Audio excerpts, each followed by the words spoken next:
High দর্শক বন্ধুরা, আজকে আমরা যাব কালিকাপুরের আনন্দ মেলাতে, যেখানে শিবরাত্রি উপলক্ষে আনন্দ মেলাটি বসেছে।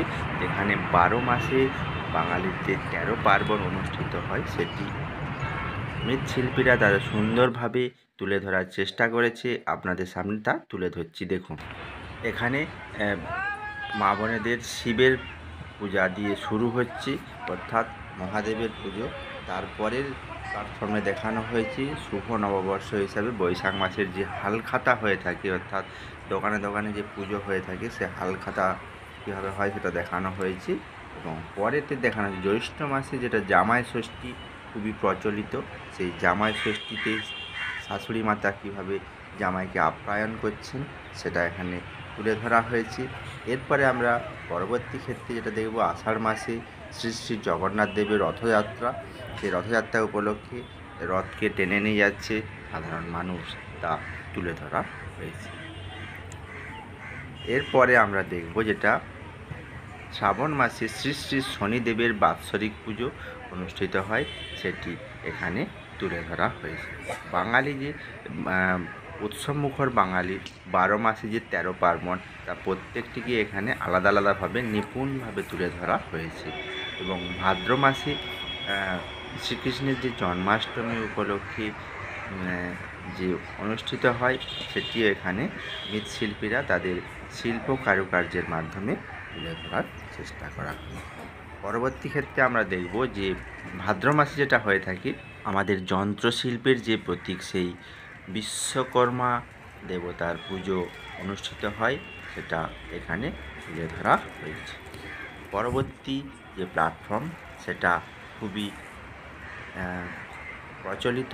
আশ্বিন মাসে বাঙালির সর্বশ্রেষ্ঠ উৎসব সেই দুর্গাপুজো। সেই দুর্গাপুজো যেটা বিশ্ববরেণ্য, সেই দুর্গাপুজোকে এখানে তুলে ধরা হয়েছে শিল্পীরা তাদের শিল্প কারুকার্যের মাধ্যমে। এরপরে আমরা দেখব যে আমাদের দুর্গাপুজোর পরে যে কালী পুজো অনুষ্ঠিত হয়, সেই মা কালী এখানে পূজা অর্চনা হচ্ছে, সেটা এখানে তুলে ধরা হয়েছে। পরবর্তী ক্ষেত্রে আমরা যেটা দেখব দর্শক বন্ধুগণ, সেটা এখানে এই রাধাকৃষ্ণের রাসযাত্রা, সেই রাসযাত্রা এখানে তুলে ধরা হয়েছে। এবং পরবর্তী ক্ষেত্রে মাঘ মাস পৌষ মাসে যেটা হয় পৌষ পার্বণ, অর্থাৎ পিঠে পুলির উৎসব, সেই পিঠে পুলির উৎসবটিও এই 12 মাসে 13 পার্বণে বাদ পড়েনি, সেইটিও এখানে নিপুণভাবে তুলে ধরার চেষ্টা করা হয়েছে। এরপরে আমরা যাব যে মাঘ মাসে, অর্থাৎ শীতকালে যে সরস্বতী পূজা হয়ে থাকে, সেই বাগদেবীর আরাধনা, যেটি খুবই প্রচলিত। বাঙালিদের মধ্যে ভ্যালেন্টাইন ডে হিসাবেও পরিচিত হয়ে আছে এখন বর্তমানে।